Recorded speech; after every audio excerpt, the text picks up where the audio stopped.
Parents charged me rent at 14 while my brother lived free. Years later, I discovered I'd owned their house all along, and one birthday reveal turned decades of favoritism, lies, and theft into a public reckoning. I'm Sarah, 30 female, and I haven't lived at home in over a decade. But this story starts way back when I was 14. My parents, Linda and Bob, decided I was old enough to contribute to the household by paying rent. Meanwhile, my older brother Jake, who was 19 at the time, got to live completely free while I handed over half my babysitting and part-time job money every month. Yeah, you read that right. They charged their 14-year-old daughter rent while their adult son lived like a king. Let me paint you a picture of how messed up my childhood was. We lived in this beautiful 4-bedroom house in a really nice neighborhood. It belonged to my grandfather originally, my mom's dad, but he'd been living in assisted care since I was about 12. The house was this gorgeous 1950s colonial with hardwood floors, a huge backyard, and this amazing wraparound porch that I used to love sitting on. Jake got the master bedroom upstairs because he was the oldest. It had its own bathroom, walk-in closet, the works. I got stuck in the tiny room next to my parents that used to be a sewing room. No joke, it was barely big enough for a twin bed and a small dresser. But hey, at least I got to pay $200 a month for the privilege of living in a closet. The favoritism was insane from day one. Jake could do absolutely nothing wrong in my parents' eyes. He dropped out of college after one semester because it was too hard and not the right fit. Mom just smiled and said, "Everyone finds their path differently." When I brought home straight A's, it was just expected. When Jake managed to pass his GED on the third try, they threw him a party. I remember being 15 and working at this local diner after school and weekends. The owner, Mrs. Patterson, was this sweet old lady who paid me cash under the table since I was too young to be officially employed. I'd come home exhausted, smelling like grease and cleaning supplies just to hand over my rent money to Mom while Jake played video games in his room. "This is good for you, Sarah," Mom would always say. "You're learning responsibility and life skills. Jake needs more time to figure himself out." Figure himself out at 20 years old, while I'm working my ass off as a sophomore in high school. Jake's idea of contributing was occasionally taking out the trash when specifically asked 3 times, and even then, Mom would thank him like he just donated a kidney. Meanwhile, I was expected to clean the house, do my own laundry, buy my own school supplies, and pay rent. The worst part was how they'd explain it to other people. "We believe in teaching our kids the value of hard work," Dad would say at neighborhood barbecues. "Sarah's really mature for her age. She practically runs the household." Then Jake would wander over in his pajamas at 2 p.m., asking Mom for money to go out with friends. When I was 16, I got promoted to assistant manager at the diner. Mrs. Patterson saw how hard I worked and actually started paying me a decent wage. My rent immediately went up to $300 a month. Mom said since I was making more money, I should contribute more to the family. Made perfect sense, right? Punish the kid for succeeding. That same year, Jake got a DUI and needed $2,000 for a lawyer. Guess who had to take out a loan to help with family expenses? If you guessed the 16-year-old paying rent, you'd be correct. I'll never forget my 17th birthday. I'd been saving up for months to buy this used Honda Civic I'd found. Had the exact amount I needed, plus insurance for the first few months. I was so excited to finally have some independence, maybe not have to rely on rides from friends or take the bus everywhere.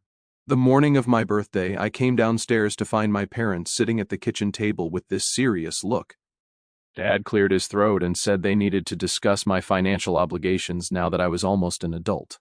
"We've decided your rent is going up to $400 a month," Mom announced. "You're getting older, using more utilities, eating more food. It's only fair. $400 for a 17-year-old living in a converted sewing room." There went my car fund. I spent my 17th birthday crying in that tiny room while Jake had friends over in the living room, playing music too loud, and eating the pizza Mom had ordered for them. Just because. I graduated high school with a 4.2 GPA and a full scholarship to State University. You'd think my parents would be proud, maybe even let up on the rent since I was clearly doing something right. Nope. They informed me that since I'd be living at home during college to save money, my rent was going up to $500 a month. "College students pay more in rent," Dad explained. "You're getting a deal living here." A deal. I was paying $500 a month to live in a room the size of most people's walk-in closets, while my 24-year-old brother paid nothing to live in the master suite. College was rough, really rough. I was taking a full course load, working part-time at a campus bookstore, and still working weekends at the diner. Mrs. Patterson had sold the place, but the new owners kept me on because I basically ran the place by that point. Every penny I earned went to tuition, books, and that damn rent. Jake, meanwhile, had discovered he was an entrepreneur, which meant he was selling random stuff on eBay and calling it a business. He made $50 a month, but Mom and Dad were so proud of his initiative, they even converted part of the basement into an office space for him with a new computer, printer, and filing cabinets they bought with their own money. I was studying for finals in the tiniest room in the house, while Jake had an entire basement office for his eBay empire. The breaking point came during my junior year. I'd been accepted into this amazing internship program at a law firm downtown. It was unpaid, but the experience would have been incredible for my pre-law track. I'd worked so hard to get it, went through multiple interviews, impressed everyone with my work ethic. I couldn't take it because unpaid meant I couldn't cover my rent and living expenses. When I explained this to my parents, asking if maybe we could work something out for just one semester, Mom actually laughed. "Honey, the real world doesn't give you breaks just because you want something. If this internship was really that important to you, you'd figure out a way to make it work." That night, I called the law firm and turned down the internship. The lawyer who had been excited to mentor me sounded so disappointed. I made up some story about family obligations, but I think he knew the truth. Meanwhile, Jake announced he was taking a 6-month sabbatical from his eBay business to travel and find himself. Mom and Dad thought this was a wonderful idea and even gave him $3,000 as a going-away present. I graduated college magna cum laude with a degree in political science and immediately moved out, found a tiny studio apartment across town, and got a job at a different law firm as a paralegal. It wasn't much, but for the first time in my adult life, I wasn't handing over hundreds of dollars to live in a closet. My parents were actually offended that I moved out. "We thought you'd want to stay home and save money," Mom said. "Your room will always be here for you." My room, the sewing room I'd paid over $30,000 to live in over the years. I went no contact pretty much immediately. It wasn't a dramatic decision or anything. I just stopped calling, stopped visiting, stopped responding to their texts asking when I was coming to Sunday dinner. For the first time in my life I could breathe. Jake, now 28, was still living at home, rent-free. I'd hear updates through extended family sometimes. He'd tried and failed at several different business ventures, a food truck that lasted 3 months, a t-shirt printing business that never sold a single shirt, some kind of cryptocurrency trading thing that lost him a bunch of Mom and Dad's money. But he was still their golden boy. Still the son who just needed a little more time and support to find his way. Meanwhile, I'd worked my way up at the law firm. Started as a paralegal, got promoted to case manager, eventually became office manager. The partners liked me because I actually understood hard work and responsibility. Imagine that. I bought my own condo when I was 27. Nothing fancy, but it was mine. Paid for it myself, furnished it myself, maintained it myself. It was the first time in my life I lived somewhere that I wasn't constantly reminded I was unwanted or unwelcome. Around that same time, Jake had his latest crisis. He'd gotten some girl pregnant, and she'd left him when she figured out he was a 30-year-old man living in his parents' basement with no job and no prospects. Mom and Dad stepped up to help with child support payments. Of course, couldn't let their precious boy face the consequences of his actions. I heard about all this through my Aunt Carol, Mom's sister, who thought the whole situation was as messed up as I did. She'd apparently tried talking to Mom about the favoritism over the years, but Mom always had excuses. "Jake's just more sensitive," she'd say. "He needs more support. Sarah's always been so independent." Independent. That's what they called it when they forced a 14-year-old to pay rent. The really crazy part is that over the years I started to believe maybe they were right. Maybe I was just naturally more independent, more capable of handling things on my own. Maybe Jake really did need more help. It took years of therapy to realize that wasn't independence. It was survival. 3 years ago, my grandfather passed away.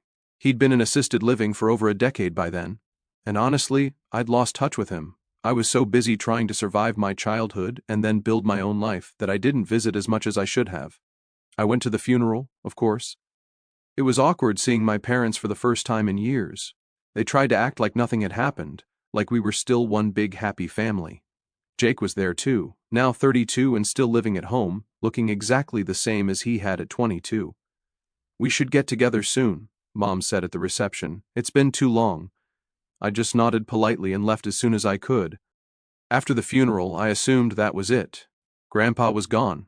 The house would probably go to Mom and life would go on. I had my own life, my own place, my own career. I didn't need anything from them. That's why I was so confused when this lawyer called me 6 months later. Ms. Johnson, this is Robert Chen from Chen and Associates. I'm calling about your grandfather's estate. I figured there was some paperwork I needed to sign or something. Maybe he'd left me some small keepsake. I'm afraid there's been some confusion about your grandfather's will, the lawyer continued. Could you come in to discuss this? It's rather urgent. The urgency in his voice made me nervous. I scheduled an appointment for the next week, figuring it was probably some kind of tax issue or debt that needed to be settled. When I walked into Robert Chen's office, he had this huge file spread out on his desk and a look on his face that I couldn't quite read. Miss Johnson, he said, I need to ask you a few questions first. Are you aware of the terms of your grandfather's will? I assumed everything went to my mother, I said. The house, his savings, whatever else he had.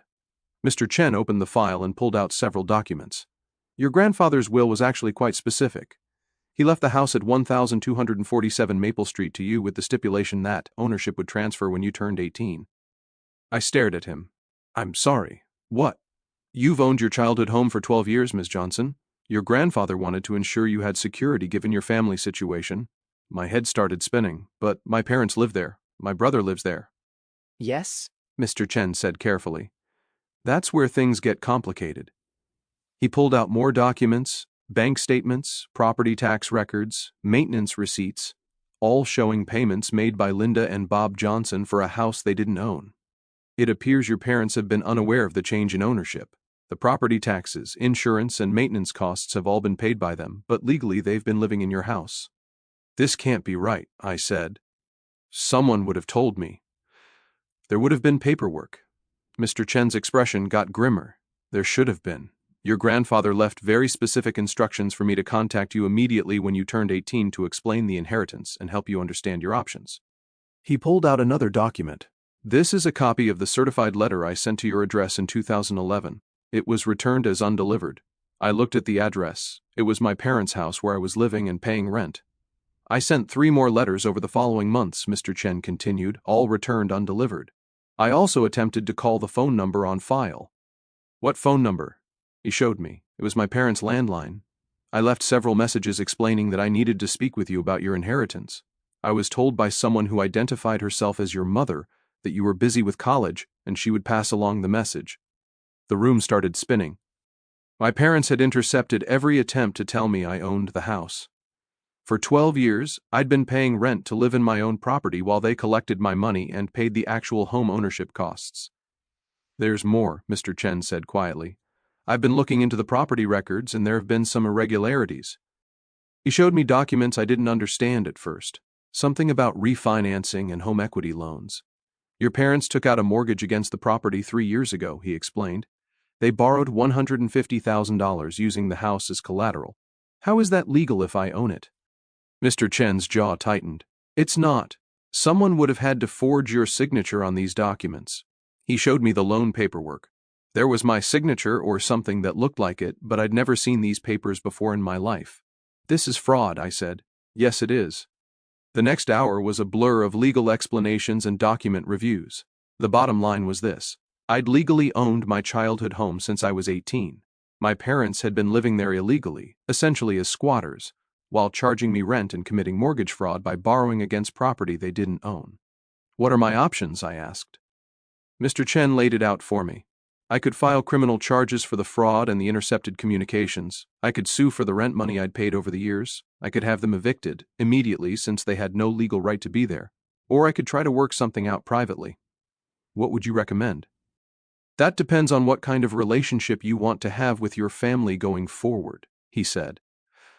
I thought about that for a long time. What kind of relationship did I want? I thought about 14-year-old me handing over babysitting money while Jake played video games. I thought about giving up that internship because I couldn't afford rent on a house I actually owned. I thought about living in a closet-sized room for years while paying for the privilege. I want them out, I said, but I want to do it right. Mr. Chen nodded. We'll need to serve them with proper notice. Typically, we'd give 30 days, but given the circumstances and the fact that there's been fraud involved, we might be able to expedite. Actually, I said, I have a better idea.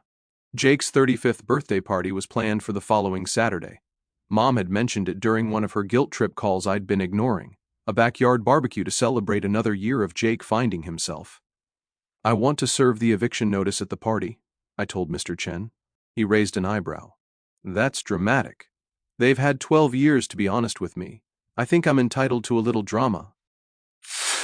The week leading up to the party was surreal. I drove by the house, my house, several times just looking at it with completely different eyes. The new roof they'd put on a few years ago, the fresh paint, the landscaping Mom was always posting about on Facebook. All paid for while they collected rent money from me. I hired a private investigator to document everything. Photos of Jake's car in the driveway, a BMW Mom and Dad had co-signed for, pictures of the basement office setup, evidence of long-term occupancy by people who had no legal right to be there. I also had Mr. Chen look into the mortgage situation more carefully. Turns out the $150,000 they'd borrowed had gone to some pretty interesting places. Jake's various failed business ventures, a luxury vacation to Europe, new furniture and appliances throughout the house. They'd been living high on the hog using my property as their personal ATM. Saturday arrived, and I drove to the house around 2 p.m. I could hear music and laughter from the backyard. I parked on the street and walked up to the front door of the house I legally owned. Mom answered and her face lit up like Christmas morning. "Sarah, oh my God, you came! I can't believe it!" She hugged me before I could stop her. "Jake's going to be so surprised. He's been hoping you'd reach out. We all have." "I bet," I said. She led me through the house, my house, pointing out all the improvements they'd made. "We redid the kitchen last year, and you should see the master bathroom. Your father finally finished the renovation, my house. They'd been renovating my house." The backyard was full of people I didn't recognize. Jake's friends, some neighbors, a few relatives. Jake was standing by the grill wearing an apron that said birthday boy and holding a beer. He looked exactly the same as he had at 25, just softer around the edges. "Holy Sarah," he called out when he saw me. "I can't believe you're here." He bounded over and gave me this big bear hug like we were best friends who hadn't seen each other in too long, instead of siblings who'd had no contact for years. "We should catch up," he said. "I've got so much to tell you about my latest project. I'm getting into cryptocurrency mining now. It's going to be huge." Of course he was. For about an hour I played along, made small talk, let relatives gush about how good it was to see the family together again. Mom kept taking pictures, posting them on Facebook with captions like, "My babies are both here, and family is everything." Dad pulled me aside at one point and said, "Your mother's been worried about you, we both have. This distance between us isn't healthy." "You're right," I said. "It's time to clear the air." Around 3:30, Mr. Chen arrived. I'd given him instructions to park down the street and wait for my text.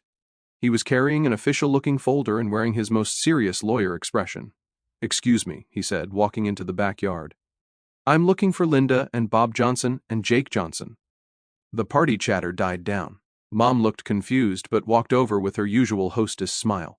"That's us. Can I help you? I'm Robert Chen, attorney at law. I have some legal documents that need to be served." Dad stepped forward, his expression darkening. "What kind of legal documents?" Mr. Chen opened his folder with deliberate slowness. "Eviction notices for Linda Johnson, Bob Johnson, and Jake Johnson requiring you to vacate the premises at 1247 Maple Street within 30 days. The silence was deafening. "I'm sorry, what?" Mom's voice went up an octave. "You're being evicted from this property. The legal owner is requiring you to leave." Jake laughed that nervous laugh he always did when he was confused. "Legal owner? This is our house, our parents' house." "Actually," Mr. Chen said, looking directly at him, "this house belongs to Sarah Johnson. It has since she was 18 years old. You could have heard a pin drop." All eyes turned to me. I stood up from the picnic table where I'd been sitting and walked over to stand next to Mr. Chen. "Surprise," I said. "Happy birthday, Jake." Mom's face went through about 15 different expressions before settling on complete panic. "This is ridiculous. There must be some mistake." "No mistake," Mr. Chen said. He pulled out more documents. "Sarah inherited this property from her grandfather 12 years ago. You've been living here illegally while charging the actual owner rent." "That's impossible," Dad sputtered. "We would have known. Someone would have told us." "Someone tried," I said. "Mr. Chen sent multiple letters and made several phone calls. You intercepted all of them and told him I was too busy to talk." The look on Mom's face told me everything I needed to know. She remembered those calls, not only that Mr. Chen continued. "But you took out a mortgage against property you don't own, which constitutes fraud." You forged the property owner's signature on loan documents to borrow $150,000. Jake was looking back and forth between everyone like he was trying to process a foreign language. Wait, so Sarah owns this house? Since she was 18, Mr. Chen confirmed. Which means, I said, speaking directly to Jake for the first time, that for the past 12 years while I was paying Mom and Dad rent to live here, I was actually paying rent to live in my own house.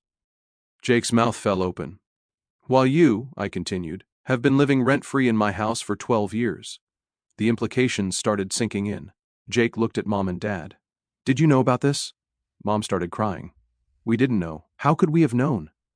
You intercepted legal correspondence for over a decade, Mr. Chen said matter-of-factly. That's a federal crime. Dad stepped forward, his face red. Now look here. We've put a lot of money into this house. We've been paying taxes, insurance, maintenance. We deserve some consideration. You deserve prison time, I said. But I'm being generous. You have 30 days to get out of my house. Your house? Jake's voice cracked. But this is my home. I've lived here my whole life, and I paid rent to live here while you lived for free, I shot back, in my own house. One of Jake's friends, clearly drunk and not reading the room, laughed and said, Dude, that's so crazy that your little sister owns your house. The look Jake gave him could have melted steel. Mom was full-on sobbing now. We can work this out as a family. We don't need lawyers. Sarah, honey, you're being unreasonable. Unreasonable? My voice rose. I paid you over $30,000 in rent to live in my own house while you charged your adult son nothing. You committed fraud using my property. You've been stealing from me for 12 years and I'm being unreasonable. Where are we supposed to go? Jake asked. And for the first time in his life, he sounded genuinely panicked. I don't know, I said. Figure it out. You've had 35 years to become an adult. Maybe it's time to start. You can't just kick us out, Dad said. We have rights. No, Mr. Chen interjected, you don't. You have no legal right to be here. You've been trespassing for 12 years. The party guests were starting to murmur among themselves, phones coming out to record the drama. Mom looked mortified.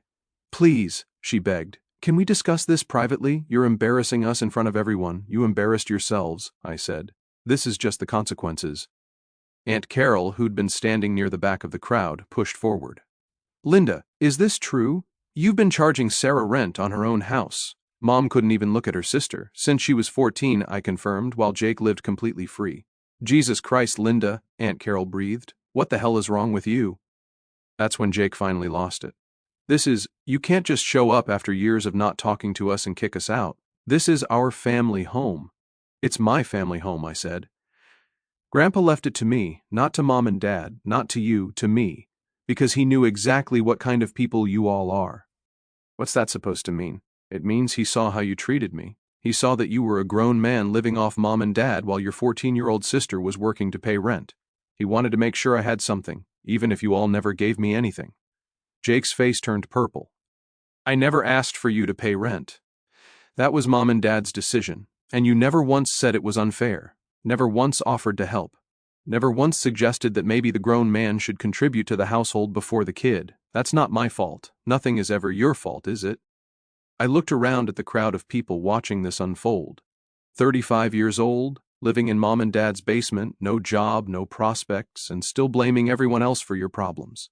I have a job, he protested. What job? I'm starting a consulting business. With what credentials, what expertise? You've never successfully run a business in your life. Mr. Chen cleared his throat. I need to leave these documents with you. He handed the eviction notices to each of them. You have 30 days from today to vacate the premises. All personal belongings must be removed. What about our stuff? Mom asked desperately. We have a lifetime of belongings here. Take them, I said. But you have 30 days.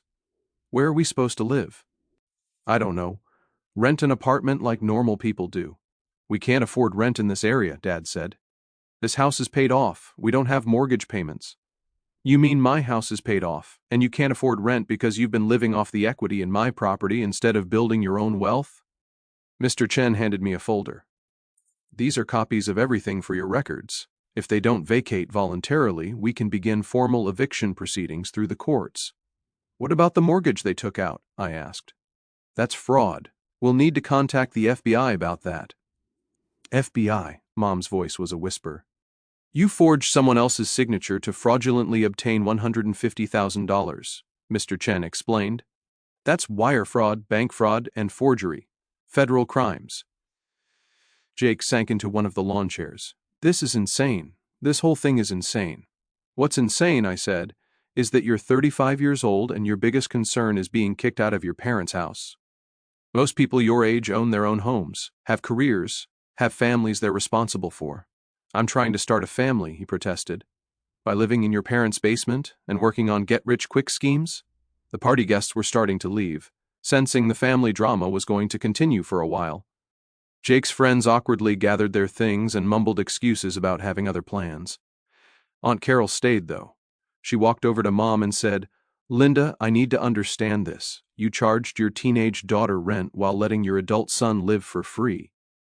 Mom couldn't even answer. And you intercepted legal documents that would have told her she owned the house. Still no answer. For 12 years you let her believe she was homeless and unwanted while living in her own property. It wasn't like that, Mom finally whispered. Then what was it like? Silence. I looked around at the backyard, my backyard, and felt a satisfaction I hadn't experienced in years. I'll be back in 30 days to inspect the property, I told them. Make sure you leave it in good condition, and don't even think about taking anything that's attached to the house. The appliances, the fixtures, the improvements you made, those all belong to the property now. Those appliances cost thousands of dollars, Dad protested. Then you shouldn't have installed them in someone else's house. I started walking toward the back gate, then turned around one more time. Oh, and Jake, happy 35th. Maybe your next birthday will be in your own place. As I walked through my house toward the front door, I could hear Mom crying and Dad trying to comfort her. Jake was arguing with someone on the phone, probably trying to figure out where he could crash. Mr. Chen followed me out to the street. That went well, he said with a slight smile. Better than I expected, I agreed. What happens if they don't leave voluntarily? Then we go through the courts. And I press charges for the fraud. Are you prepared for the family fallout? I looked back at the house, my house where I'd spent so many miserable years being treated like an unwanted burden. There's no family to have fallout with, I said. There hasn't been for years. The drive home was surreal. For the first time in my adult life, I felt like I had real power over my own story. For years, I'd been the victim, the overlooked daughter, the responsible one, the one who had to figure everything out on her own. But it turned out I'd been the homeowner all along. That night, my phone started blowing up. Texts from Mom, calls from Dad, voicemails from Jake, even some of the relatives who'd been at the party were reaching out, wanting to know if what they'd witnessed was real. I didn't answer any of them. I was done being the one who had to manage everyone else's emotions and solve everyone else's problems. Over the next few weeks, I heard through Aunt Carol that Mom and Dad had found a small rental apartment across town. Jake was temporarily staying with a friend, but apparently that wasn't going well since he had no money and no job prospects. They kept calling, begging me to reconsider, offering to pay me back rent, suggesting we could work out some kind of arrangement where I owned the house but they could continue living there. The audacity was unbelievable. Exactly 30 days after the party, I showed up at the house with Mr. Chen and a locksmith. Mom and Dad had moved out, but they'd left behind a lot of stuff. Jake's entire basement setup was still there. His gaming systems, his office equipment, boxes of his belongings. I had everything donated to charity and changed the locks. The house was mine officially and completely for the first time in my life. I'm still deciding what to do with it. Part of me wants to sell it and be done with all the memories. But another part of me likes the idea of fixing it up, making it truly mine instead of the place where I was never wanted. Either way, it's my choice to make. For the first time in my life, I own something that can't be taken away from me, can't be used against me, and doesn't come with conditions or expectations. Jake texted me last week asking if he could come get his stuff. I texted back a picture of the Goodwill donation receipt. Some lessons are harder to learn than others. Update: it's been 6 months since the birthday party eviction, and I thought I'd update everyone on how things have played out. First, the legal stuff. The FBI did investigate the mortgage fraud, and it turned out to be even more extensive than we initially thought. Mom and Dad had taken out multiple loans over the years using forged documents. The total amount was closer to $300,000, not the $150,000 we originally discovered. Dad ended up pleading guilty to avoid a lengthy trial. He got 2 years of probation and has to pay restitution. Mom got a similar deal, but also had to do 200 hours of community service. Jake wasn't charged with anything since he apparently had no idea about the financial fraud, but that's probably because he's never paid attention to anything that didn't directly benefit him. As for the family dynamics, well, that's been interesting. About 3 months after the eviction, I got a call from Jake. He'd moved back in with Mom and Dad in their rental apartment, and apparently the three of them living in two-bedroom space wasn't going well. "I think I understand now," he said, "how hard things were for you growing up. Do you? Living with them is intense and expensive. They're charging me rent," and I almost laughed out loud. "How much? $400 a month for a couch." "Interesting. That's less than what they charged me for an actual room when I was 14. "I know, I get it now. They treated you really badly." I waited to see if there was more, maybe an actual apology or acknowledgement of his own role in how I was treated. "So anyway, I was wondering if maybe we could work something out with the house, like maybe I could move back in and help you fix it up. I've learned a lot about home maintenance over the years." There it was. Even his moment of clarity was really just a setup to ask for something. "No," I said. "Come on, Sarah, we're family. Family doesn't charge their 14-year-old sister rent while the adult children live free. Family doesn't intercept legal documents for 12 years. Family doesn't commit fraud using each other's property." I hung up. I decided to keep the house. I'm slowly renovating it, doing a lot of the work myself on weekends. It's therapeutic, actually, taking apart the space that held so many bad memories and rebuilding it into something that's truly mine. I tore down the wall between my old tiny room and the room next to it, creating a proper master suite. I converted Jake's old basement office into a home gym. Every change I make feels like reclaiming another piece of my life. My parents still try to reach out occasionally, usually around holidays or birthdays. The messages are always some variation of family is family, and we should put the past behind us. But they still haven't acknowledged what they did wrong or apologized for any of it. It's always about what I should do, what I should forgive, what I should get over. Jake sent me a Christmas card last year with a long note about how he's really changed and is working on himself. He mentioned that he's taking some online courses and thinking about getting into real estate.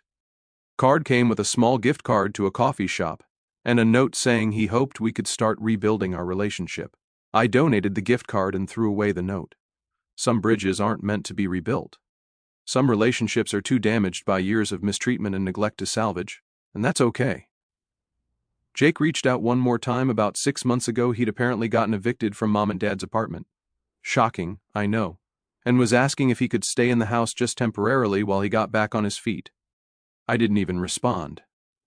But here's the thing that really made me laugh. I found out through some mutual acquaintances that Jake has been telling people he's going to inherit the house when I die, because family property should stay in the family. He apparently has no understanding that inheritance isn't automatic, and even if it was, the house was never family property. It was specifically left to me. Some people never learn.